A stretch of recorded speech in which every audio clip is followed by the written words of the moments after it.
Padoa hari ini taklim kita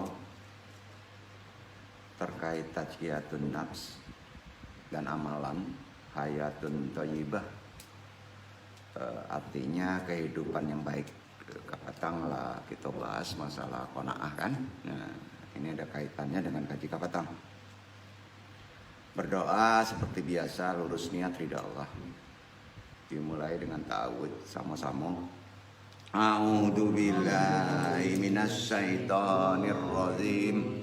Bismillahirrahmanirrahim. Syahadat asyhadu alla ilaha illallah wa asyhadu anna Muhammadur Rasulullah. Selawat Allahumma sholli ala sayyidina Muhammadin nabi ummi wa ala alihi wa sahbihi wa salim. Istighfar. Astaghfirullahaladzim. Astaghfirullahaladzim. Astaghfirullahaladzim. Doa maliwat ilahi anta maksudi warid lokamat lubi atini mahabataka wa marifataka. Jahar zikir la ilaha illallah. La ilaha illallah. La ilaha illallah. La ilaha illallah Muhammadur Rasulullah. Ila hadiniyah asyolihi wa ila hadrati Nabiil Mustafa Muhammad sallallahu alaihi wasallam. Bil barokah wal karomah Syekh Abdul Qadir Waliullah. Bisyafaat Nabi Muhammad biiznillah walillahi. Ya Allah, ya Allah, ya Allah, innaka ala kulli syai'in qadir. Tapi hajatina pasangnya.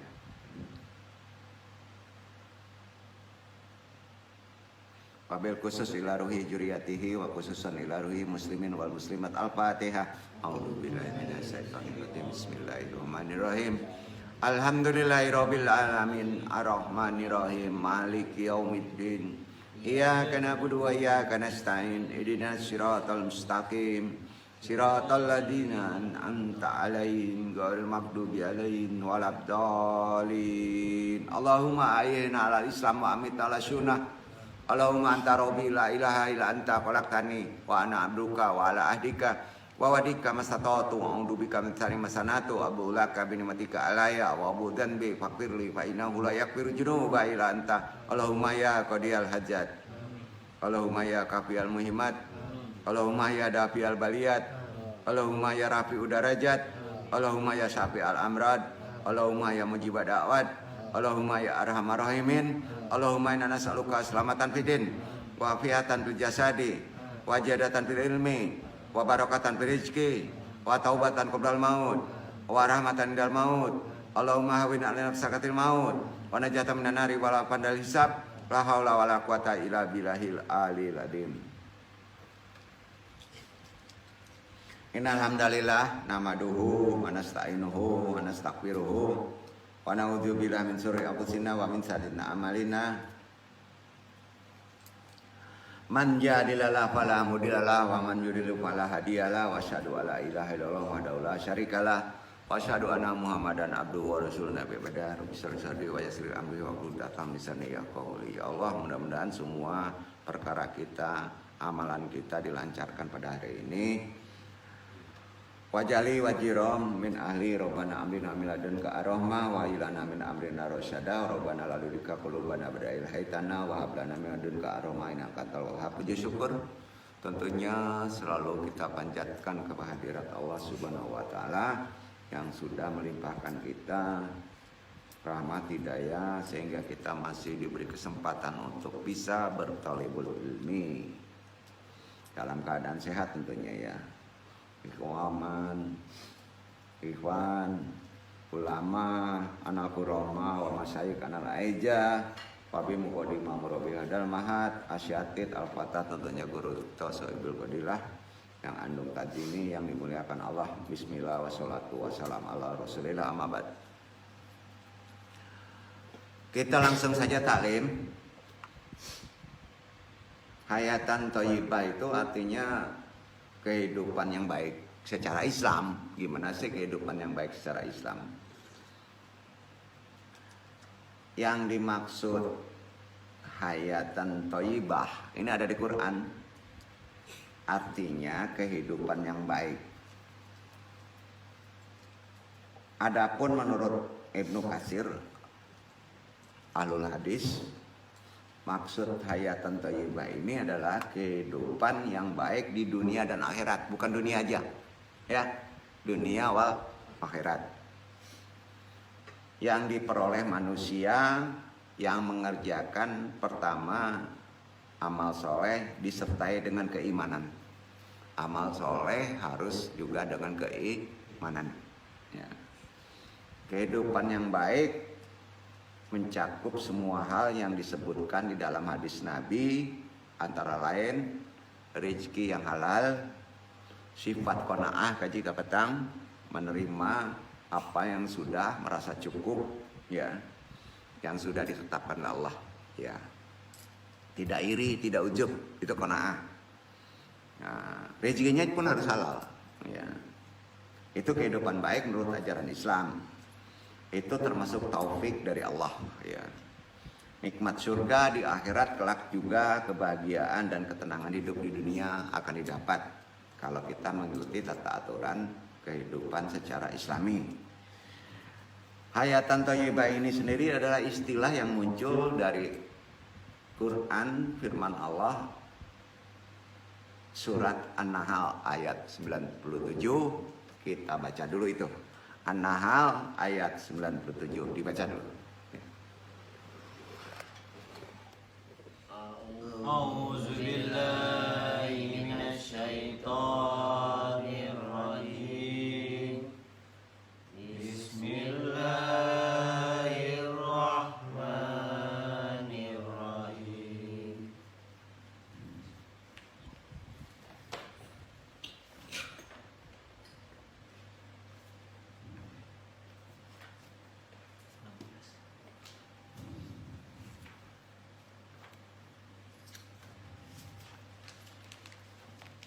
Diawali man amila syari'an.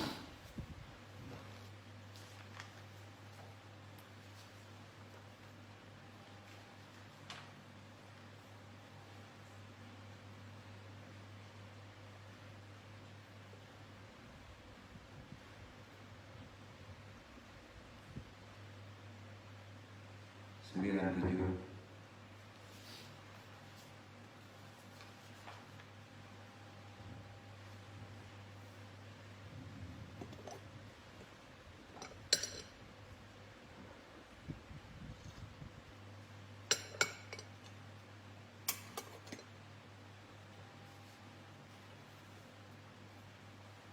Man amila shalihan min zakarin aw unsa wa huwa mu'minun falanuhyiyannahu hayatan thayyibah wa lanajziyannahum ajrahum bi ahsani ma kanu ya'malun. Mic-nya.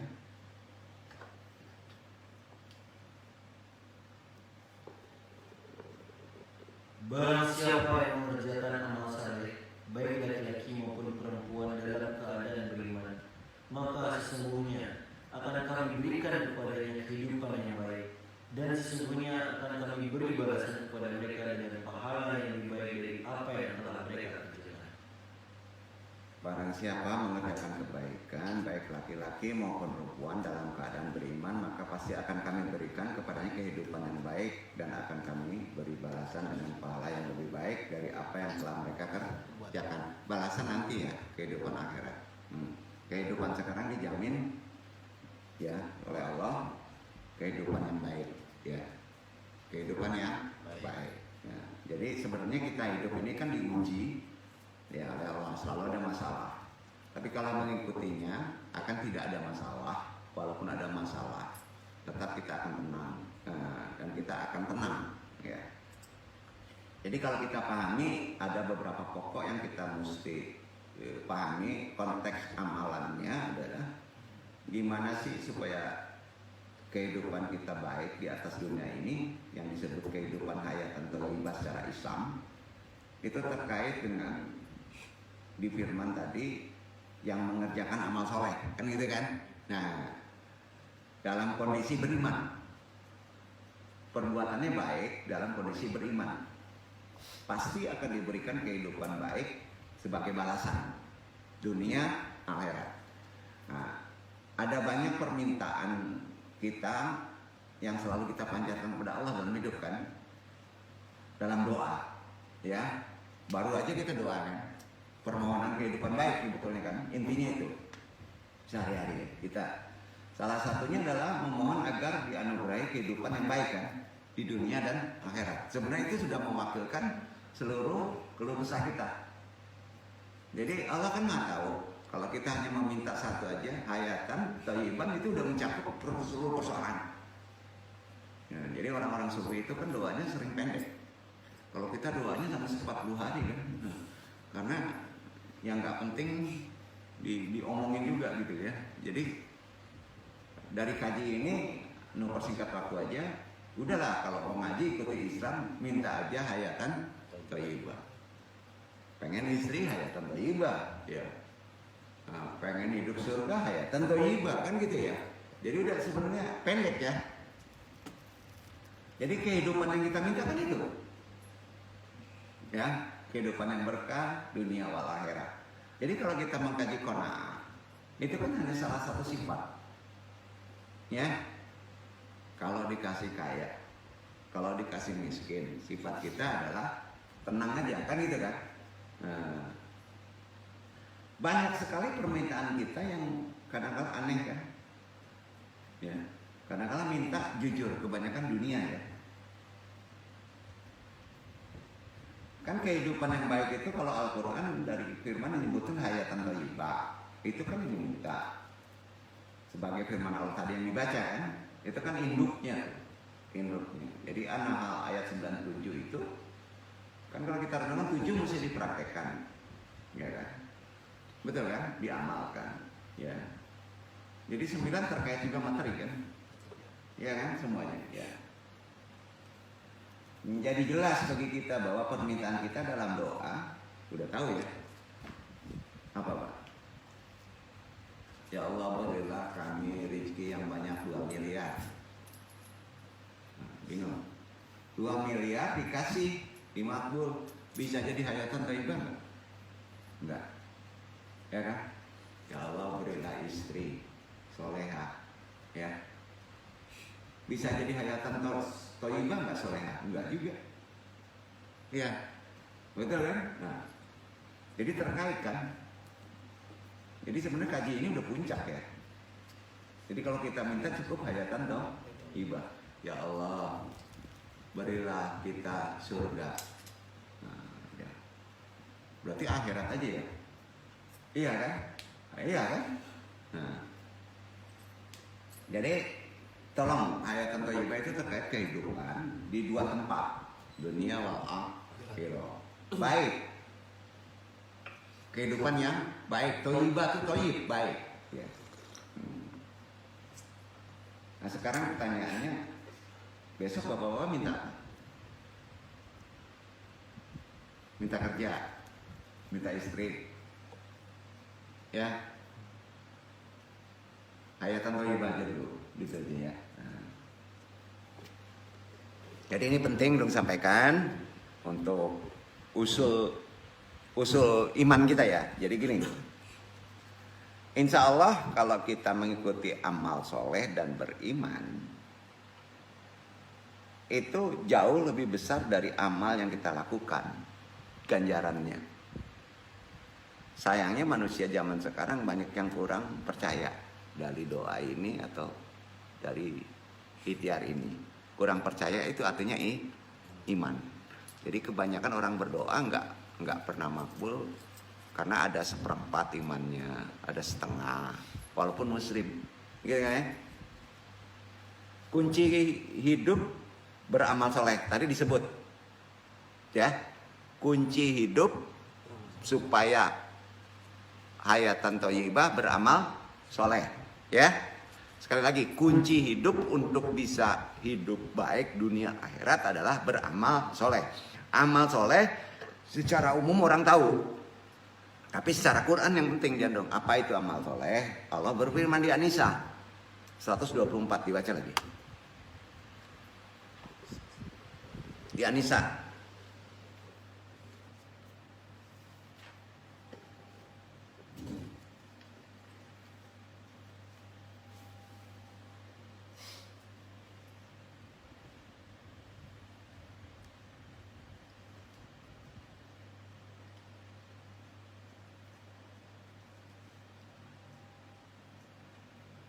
Wa may ya'mal minas solihati min zakarin aw unsa wa huwa mu'minun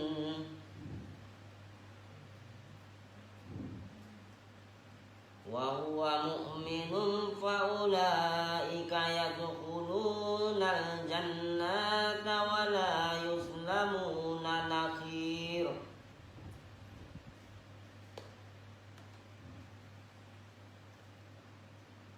Barang siapa yang mengerjakan amal-amal saleh, baik laki-laki maupun wanita, dan ia orang yang beriman, maka mereka itu masuk ke dalam surga dan mereka tidak dianiaya walau sedikit pun.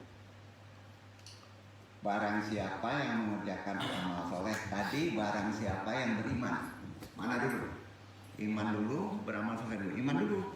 Beramal soleh tanpa percaya dengan Allah, bohong. Ya, betul kan? Beriman tanpa ada amal soleh, bohong. Betul kan? Jadi iman dan amal soleh tidak boleh dipisah-pisah. Sejalan.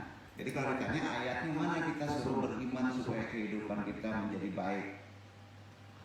An-Nisa 124. Coba renungkan. 1 tauhid, 2 pada manusia yang sering berubah-ubah, 4 prinsip. Gitu lima. Kalau tanya prinsip kita 1, 2, 4. Bukan 1, 2, 2. Jadi nampak naga gending ya. Nah, ya kan? 1, 2, 4 gitu. Amalannya apa? Berlakulah amal soleh. 9, 7. Tindakan kita, ya kan? Doanya apa? Minta hayatan toh thayyibah, jangan minta duit, jangan minta halimatus hadiah. Jadi gitu. Paham ya?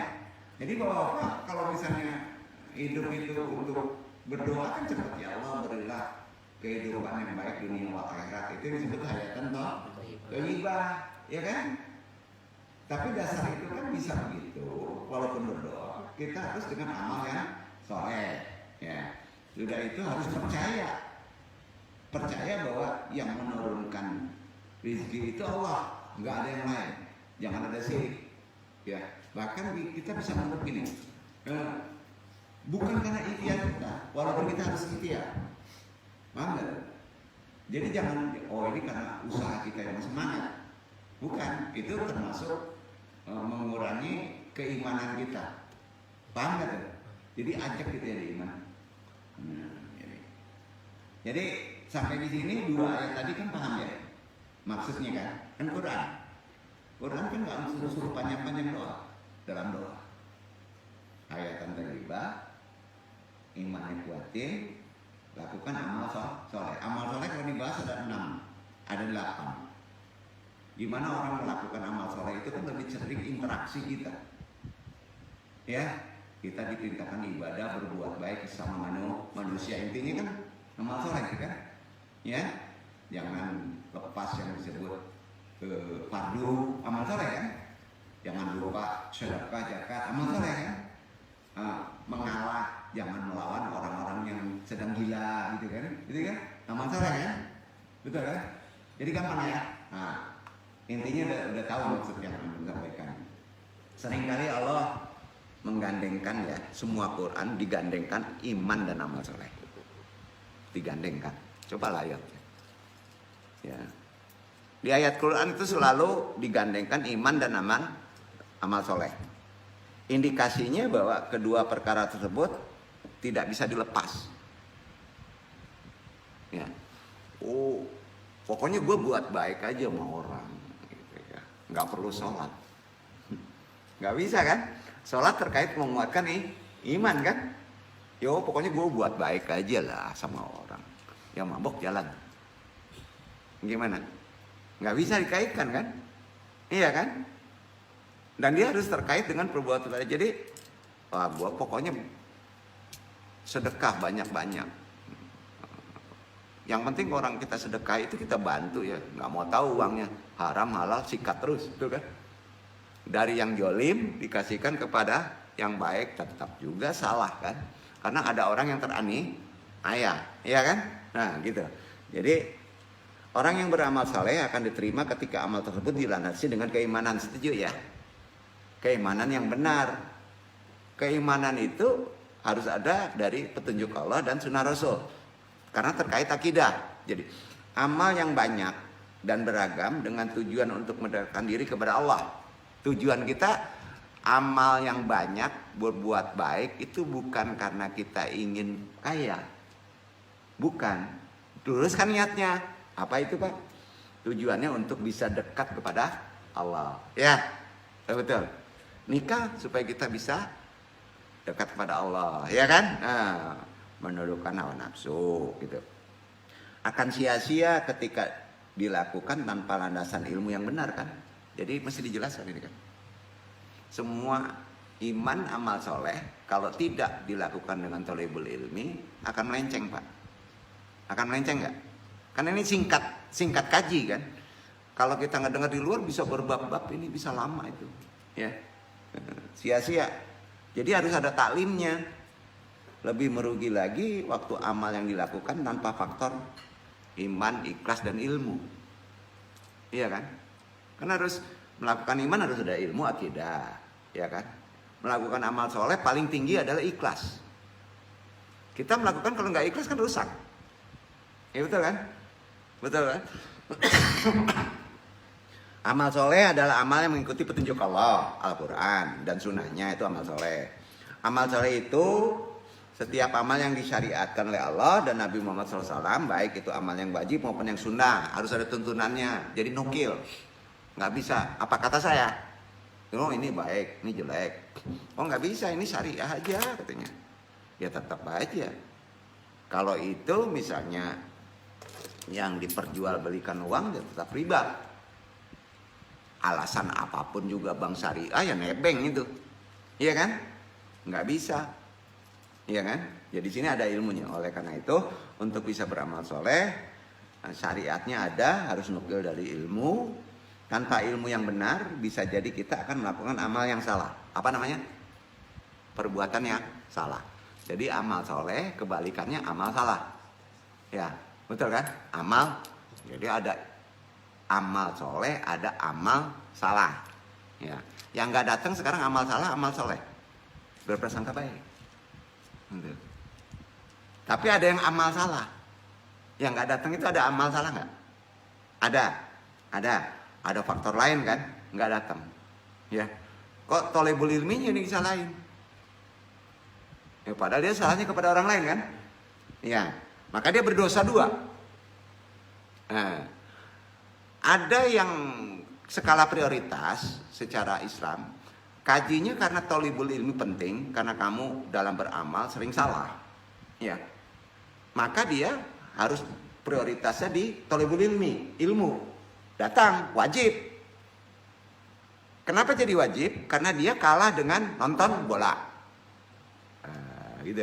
Kalau ada yang hari ini nonton bola, berarti kamu amal salah. Kecuali nggak ada ikatan. Kecuali kalau dia sudah soleh. Bukan nggak boleh nonton bola. Ya, nonton bola kan gampang, nggak perlu ke lapangan sekarang Pak. Ya, jadi skala prioritas. Ya. Amal salah ini, ya, itu sering tertipu. Kita menganggap amal kita soleh, tapi sebenarnya salah. Amal soleh kan disyariatkan nukil. Amal soleh itu disyariatkan ilmu. Ya, harus ada ilmunya. Kalau nggak ada ilmunya, tidak ikut thalibul ilmi, jadi amal salah. Ya. Oh gitu ngajinya ya. Iya benar ya. Amal yang salah bukan amal saleh ya. Kalau tidak bertolebul ilmi. Iman juga disyariatkan dengan ilmu yang benar. Kalau kamu sudah melakukan amal salah, maka ya gini, amal kita salah tanpa kita tahu. Ya. Maka itu yang disebut istidraj. Apa namanya? Istidraj. Ya. Nah, Bapak-bapak, misalnya gini, kita nggak ada ilmu, ngelihat yang menyeramkan, ya, maka kamu kena istidraj, terlihat tapi salah. Kira-kira paham nggak? Kita melakukan sedekah, nggak ada ilmu, ya, maka sedekah kita bisa salah. Itu yang namanya istidraj, ya, istidraj. Kalau amal Bapak salah, tidak ada tuntutan thalabul ilmi, istidraj datang sendiri. Otomatis. Kayak charger gitu. Tap gitu. Jadi sekarang kita bahas istidraj. Apa itu istidraj? Sering mendengar kena istidraj gitu ya. Ya. Orang anggap kalau istidraj itu jin. Terlalu jauh, Pak. Ya. Istidraj itu kita melakukan amal salah. Kita nggak mau merubah, tidak mau bertanya, dilakukan juga. Maka dia kena istidraj. Apa namanya? Istidraj. Jika ditinjau bahasa istidraj itu, ini ilmu ya. Diambil dari kata darajah. Derajat. Ya. Derajat itu kan baik. Ya. Dalam bahasa Arab berarti naik. Dari satu tingkat ke tingkat berikutnya, darajah. Ya. Secara bahasa. Jadi kan istidraj ada darajah. Ya, naik. Jadi kalau kita dapat ilmu ya, kemudian ilmu itu salah, derajat salah kita naik, duduk. Maka amalan kita salah. Ya. Sedangkan secara istilah istidraj memiliki makna azab. Orang yang salah derajatnya maka kena azab. Dalam konteks kenikmatan.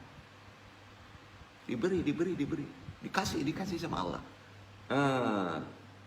Biasanya dari amal yang salah. Bapak-bapak kalau ingin banyak duit, lakukan amal salah.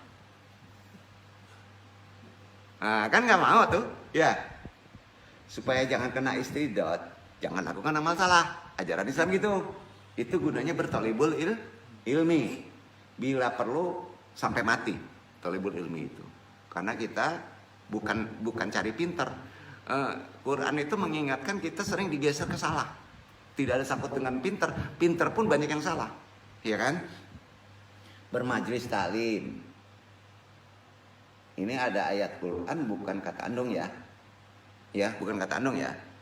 Ini dari ayat Al-Quran. Yang anu sampaikan itu ayat Quran. Allah berfirman di Al-An'am ayat 44. Coba perhatikan, baca itu. Itu dasarnya istidraj. Falamma nasu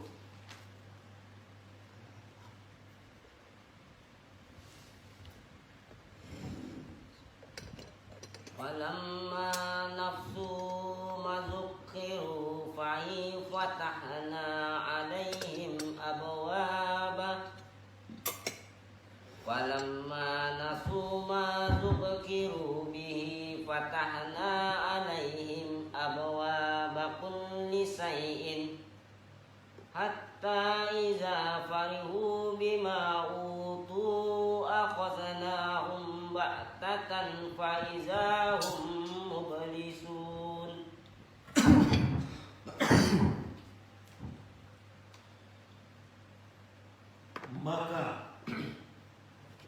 Maka tatkala mereka melupakan peringatan yang telah diberikan kepada mereka, kami pun membukakan semua pintu-pintu kesenangan untuk mereka. Sehingga apabila mereka bergembira dengan apa yang telah diberikan kepada mereka, kami siksa mereka dengan sekonyong-konyong. Maka ketika itu mereka terdiam dan berputus asa. Istidraj itu sama dengan tertipu. Resikonya ada. Sifatnya mendadak.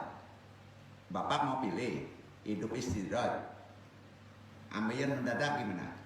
Ayo, aja neng, jangan main-main. Sakit berterusan, maka jangan ngaji mandung. Karena ngandung ngaji yang bener kan, mau nggak dipaksa baik kan gitu kan? Ya, nah, gini, ilmu itu perlu aktualisasi kan. Kalau antum belajar ilmu jin, ada aktualisasi jin, pasti. Karena ilmu itu perlu diaktualisasikan oleh Allah. Kalau antum belajar ilmu copet, nah maka antum akan ketemu orang yang akan dicopet. Bayangin, jadi kaji ilmu itu berbahaya juga. Sepakat? Sepakat. Jadi kalau antum belajar istidraj, ya, hati-hati, antum akan diuji dengan istidraj. Tapi kita punya ilmu, ya, punya ilmu. Itu yang penting. Jadi di ayat tadi kan coba, maka ketika mereka melupakan peringatan Quran tadi, beriman, amal soleh yang telah diberikan kepada mereka. Kita kan udah dikasih Quran nih, petunjuk, suruh beriman dan amal soleh. Kami pun membukakan semua pintu kesenangan bagi mereka. Sehingga ketika mereka bergembira dengan apa yang diberikan kepada mereka, kami siksa mereka secara tiba-tiba. Maka ketika itu mereka putus asa. Betul kan? Berarti ayat ini untuk istidraj. Nah, coba lanjutkan ya. Istidraj itu banyak. Sayang banyak ulama nggak mengetahui dalilnya mana istidraj ini. Karena nggak ada kata-kata istidrajnya. Ya kan? Coba perhatikan Ali Imran ayat 178. Tolong dibaca. Wala yahsabanallah jina.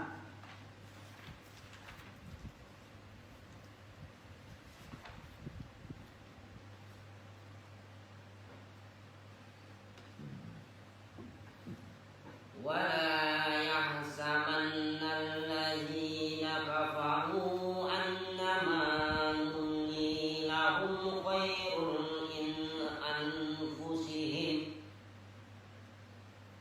إنما نملي لهم ليزدادوا إثما ولهم عذاب مهين.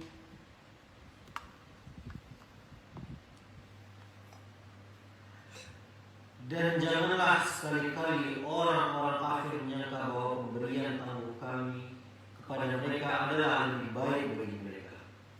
Sungguhnya kami memberi tangguh kepada mereka hanyalah supaya bertambah-tambah dosa mereka, dan bagi mereka azab yang menghinakan. Jadi gini, dan janganlah sekali-kali orang kafir itu. Jadi orang istidraj mendekati ke kafir. Ya, karena salah ilmu. Kalau salah ilmu akidah bisa kafir nggak? Ya, salah terka. Udah jelas kuning biru gitu. Udah jelas biru nih, buat-buat aja salah ilmu kan. Salah lihat itu akibat dia minta istidraj kan. Sebab istidraj tadi tahu. Sebabnya kenapa kita kena istidraj? Kita tidak mau melakukan amal soleh, kita tidak mau bertalibul ilmi, seolah-olah kita pintar. Maka main terka. Maka dimasukkan sama Allah istidraj. Maka mendekati kafir. Hati-hati. Ya, bukan mengkafirkan orang, nggak boleh. Ya. Dan janganlah sekali-kali orang kafir itu mengira bahwa tenggang waktu yang kami berikan kepada mereka lebih baik baginya. Tenggang waktu itu sholat enggak, puasa enggak, ngaji enggak, hidup senang terus, enggak sakit. Itu bahaya. Itu tertipu. Nanti sekali kena getok pak menggantang, kan? Langsung mending putus asa. Wah, malakannya belum tolong di UB padahal istidraj. Ya, jadi jangan kebangetan Pak. Kita tidak mengejar ilmu. Paham ya? Karena manusia itu sampai mati harus berilmu, terutama Quran. Ya, itu yang paling penting untuk sampaikan. Anda mengingatkan untuk jemaah yang lain. Sekarang kan banyak bandar yang datang kan, yang nggak kelihatan. Jangan-jangan mereka kena istidraj. Setuju nggak tuh? Ya, bukan kalau kecuali kita berusaha baik ya. Kecuali memang mereka ada kepentingan khusus. Kalau tahu pentingnya talibul ilmi, ya Bapak berada misalnya di Bukit Tinggi dikejar loh. Gak percaya nih, barokah itu kehidupan. Yang lain yang kecil. Karena kita bertelegol ini kan termasuk apa kegunaan hidup yang sebenarnya hidup. Supaya kita bisa sholat, supaya kita bisa beribadah kepada Allah kan. Itu kan tujuan kita hidup. Ya bukan karena kalah besok kerja kan. Bukan kan? Ya. Nah, makanya lu sering bisa meraba. Mereka sering kalah. Oh, ini kalah dengan capek. Ini kalah dengan ini. Padahal skala prioritasnya kita tahu ya. Jangan sampai nanti Allah mengajak kecil-kecil dulu. Tak sakit. Tak ini. Tak ini. Ya. Jadi kalau kita kasih mendadak yang sifatnya besar, itu istidratnya besar. Tapi kalau dimulai dari kecil-kecil, Allah sayang. Berarti Allah masih sayang sama kita. Diingatkan terus. Paham ya? Nah, kami berikan kepada mereka lebih baik baginya, padahal dia tidak melakukan sesuatu yang baik. Sesungguhnya tenggang waktu, kata Allah, yang kami berikan kepada mereka, kata Allah. Tenggang waktu dikasih kan? Tenggang waktu tidak diajak, hanyalah agar dosa semakin bertambah. Betul? Betul? Nah, dan mereka akan mendapatkan ajab yang menghinakan kan? Ya kan? Ketika Allah sayang kepada kita, maka diujilah imanmu. Perhatikan dulu. Ketika datang sakit, kehilangan, Allah ingin membersihkan dosa kita. Pertanyaannya, sakit, kehilangan, ya, itu istidrat bukan? Bukan loh. Istidrat itu nggak pernah dikasih sakit, ya, nggak pernah dikasih melarat. Tandanya apa? Malas ke masjid, malas talibul ilmi, malas gigit, ada aja alasannya. Tapi dia dikasih senang. Betul kan? Itu istidrat. Tapi orang yang dikasih sakit, dikasih miskin, itu Allah sayang. Berapa ujian. Bapak-bapak kalau dikasih sakit, rajin sholat, semangat sholat, rajin talibul ilmi, itu mengurangi dosa kita. Kan itu Quran. Ilmunya kan gitu. Ya. Karenanya kalau antum paham, ada yang paling mengerikan dalam hidup ini, namanya istidrat. Kenapa? Sholat seenaknya bahkan bisa juga ditinggalkan. Ya? Betul kan? Tidak dikasih aja sama Allah kan? Dikasih senang, kasih sehat. Iya kan? Nah tapi kalau Allah mengingatkan, dikasih sedikit sakit. Ya, apa itu? Kita tahu sholat kan perbaiki terus supaya jangan kena istidrat. Tapi rezeki lancar. Sholat sembarangan, ngaji bertalim, apalagi zikir nggak pernah. Apalagi kalau dia berilmu zikir, langsung istidratnya berat loh, karena dia berilmu. Ya, dianggap tak bermanfaat, merasa dah pintar, cukup zaman sekarang dengan sekali klik Ustadz Syekh Mbah Google bisa ngasih ilmu katanya. Mungkin. Ya, mungkin kan? Nah, tapi karir melejit, ada nggak? Ada. Orang tidak seakidah, Cina nggak pernah sholat, makan babi. Umpamanya yang diharamkan oleh Islam, kalau mereka mungkin nggak ada halal ya. Tapi melejit terus karirnya. Berarti mereka kena istidrat. Orang yang non muslim itu disebut kafir. Umumnya kayak karena kita dikasih istidrat. Ya. Jadi di sini udah tahu puasa tidak pernah, sedekah apalagi dianggap sepele, zakat tidak. Ya. Tapi umur tetap panjang, sehat walafiat, hati-hati. Namanya apa? Istidrat. Quran menyebutnya tertipu kamu hidup. Bukan hayatan toh thayyibah. Dengan demikian pengertian istidrat sudah paham kita kan? Adalah ketika seorang muslim banyak melakukan maksiat, jarang beribadah, namun hidupnya terus dilimpahi kenikmatan. Duduk banyak kayak gitu, banyak, lebih nggak boleh ini. Dia kena istidrat. Kita udah tahu, istidrat. Mabok ya juga, ke kafe ya juga, gini dia juga dianggap sepele ngaji, dia senang aja kan, banyak duit aja, nggak boleh iri. dia diulur semua. Itu kedua. Nah. Jadi ia hidup di atas dunia terjebak. Apa? Kena jebak dalam kenikmatan hidup. Padahal dirinya semakin lalai dalam menunaikan ibadah serta kewajiban lainnya. Ciri-cirinya apa? Ini ngaji nomor sekat aja ya. Karena terlalu banyak yang benar. Ya. Yang jauhnya terlalu banyak ya. Rugi ya no. Gitu kan. Ya. Nah, tapi yang saya sampaikan juga ciri-ciri istidrat. Ada beberapa ciri-ciri istidrat dan yang paling sering dijumpai adalah perilaku malas beribadah. Ibadah itu luas ya. Thalabul ilmi, zikir, ya itu termasuk ibadah. Namun terasa begitu nikmat menjalani hidup. Malas ibadah tapi nikmat hidup. Alhamdulillah, mau ada bisa kita, tapi tidak salah. Nah, misalnya seorang muslim jarang atau bahkan tidak pernah menunaikan sholat wajib, apalagi zikir, bertalim, beribadah. Wajib aja enggak. Mau juga menyaliknya. Apalagi zikir matalim kan? Nah, namun pekerjaannya, usahanya lancar. Ada nggak? Mau iri kita? Tolong kita. Ya. Ia juga berkecukupan dari segi materi lagi. Tetap menjalani hidup juga layak. Menurut kita. Sesungguhnya kelancaran rezeki yang diterima adalah ujian dari Allah. Ujian aja Pak. Ya. Apakah dirinya akan terus terjebak? Tuh pertanyaannya. Atau mulai berpikir dari mana datangnya semua nikmat dalam hidup? Kamu tanya, kamu sholat enggak? Perintah kehidupan sholat. Kamu muslim, kamu udah ada syahadat. Perintah kehidupan adalah ibadah. Kamu nggak melakukannya, tapi kamu dikasih nikmat. Kejebak nggak? Ayo, kejebak nggak hidupnya? Kejebak. Tertipu, itu yang istidrat, ya.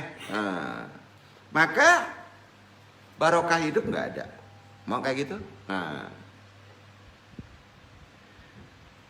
Jadi apakah dirinya bisa berpikir dari mana datangnya semua nikmat hidup itu?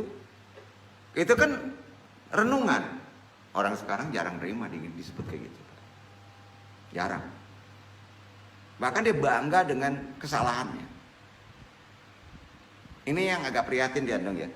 Tanda lain tertimpa istidrat adalah dilimpahkan oleh ketenangan hidup. Tenang, enak, semangat. Belum tentu itu orang soleh.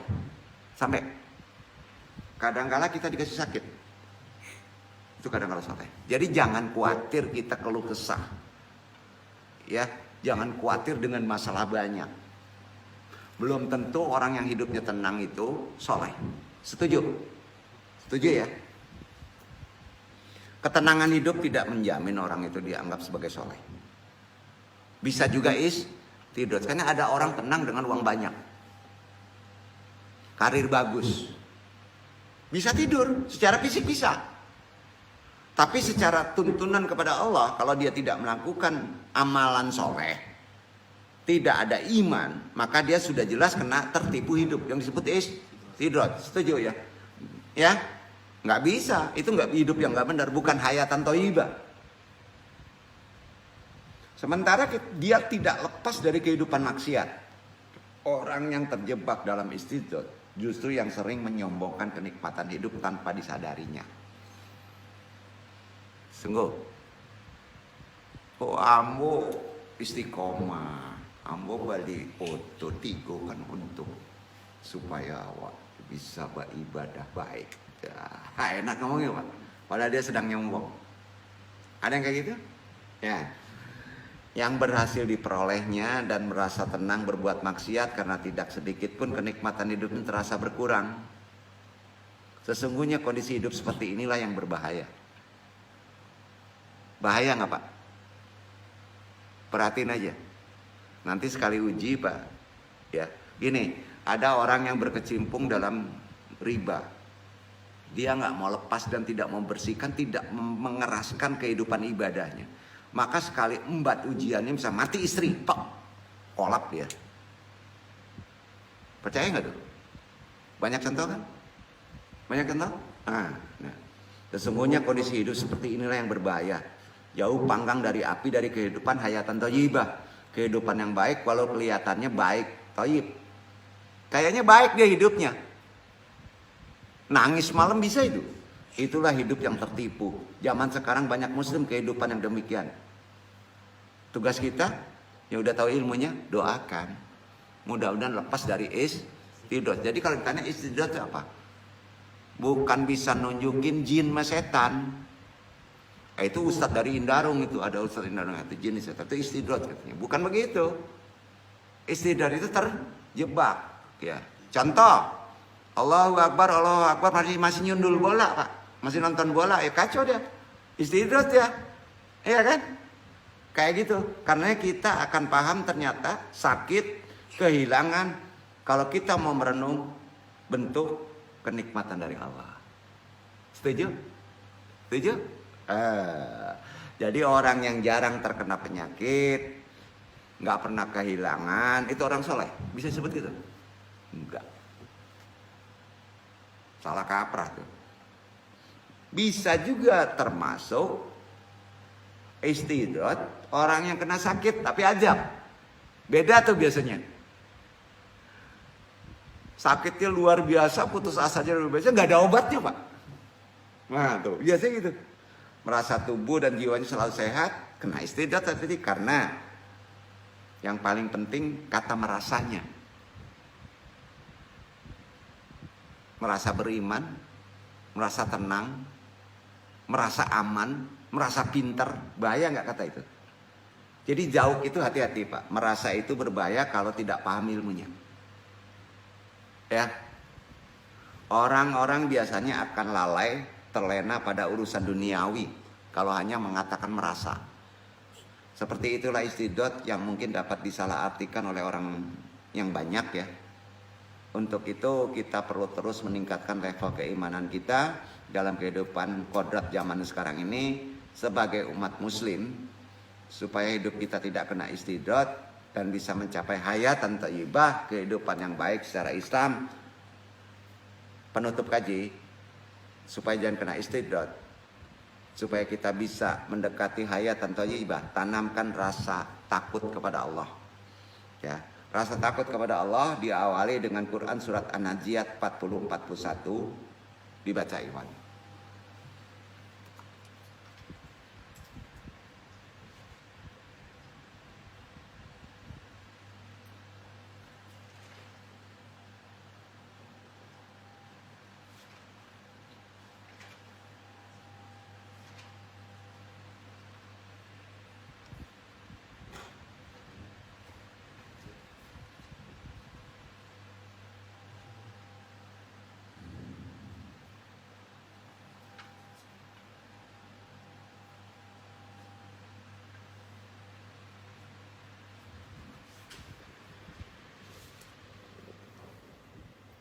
An-Naziat 40-41. Wa amma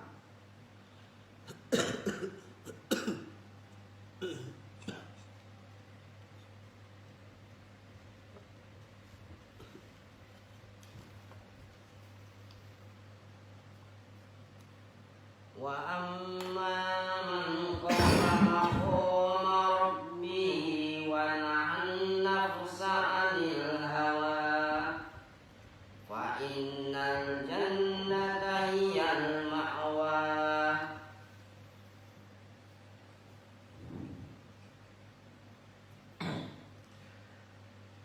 Dan adapun orang-orang yang takut kepada kebesaran Tuhannya dan menahan diri dari keinginan hawa nafsunya, maka sesungguhnya surgalah tempat tinggalnya. jelas. Adapun orang yang takut kepada Allah, takwa terkait tadi kemarin. Jadi ada doanya at-taqwa al-jinah ya, termasuk penakah ya. Jadi insya Allah besok akan membahas kaitannya dengan kaji hayatan thayyibah ini. Rasulullah juga bersabda menyatakan bahwa beliau manusia yang paling takut kepada Allah. Sesungguhnya orang yang paling takut tahu dan takut kepada Allah di antara kalian adalah aku, kata Nabi. Hadis riwayat Bukhari. Setidaknya ada 6 rasa takut yang perlu Anda sampaikan. Insya Allah besok akan membahas lebih dalam. Di antara 6 itu salah satunya adalah qanaah. Merasa cukup dengan yang ada. Apabila terhidayah, mudah-mudahan bermanfaat. Assalamualaikum warahmatullahi wabarakatuh. Waalaikumsalam warahmatullahi wabarakatuh. Subhanakallahumma wa bihamdika asyhadu an la ilaha illa anta astaghfiruka